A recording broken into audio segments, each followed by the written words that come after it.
Ассалаумағалейкум. Бүгінгі айтатын ұлы тұлғамыз Қаракерей Қабанбай батыр жайлы болмақ.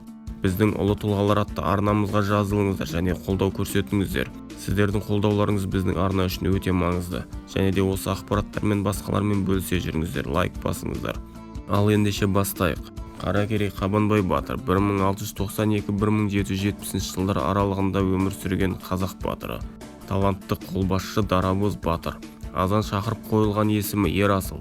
Ол 1692 жылы қазіргі Шығыс Қазақстан облысының Үржар ауданындағы Барлық тауында өмірге келіп, 1770 жылы сонда дүние салған. Қабанбай Найман ішіндегі Қаракерей руының байжігіт тармағынан.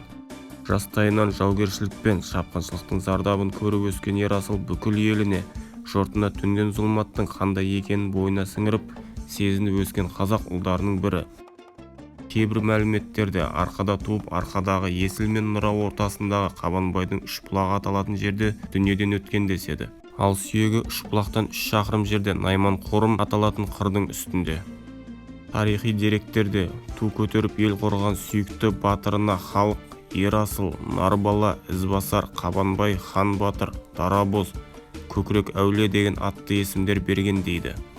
Жоңғар шапқыншылығына қарсы күресте аянбай шайқасып, ерен ерлік көрсете білген қазақтың атақты қолбасшы батыры. Қабанбай батыр жоңғарлармен болған шайқастарда 1724 жылы Түркістанды қорғауға, 1725 жылы Алакөл, 1729-1730 жылдары Аңырақай бұланты түбіндегі ұрыстарда қазақ жасақтарын басқарған. Осындай ірі шайқастарда Қабанбай өзін тамаша, тапқыр, асқан айлакер ретінде көрсете жүріп, қазақ жасақтарын ұрысқа бастап жеңіске жетеді.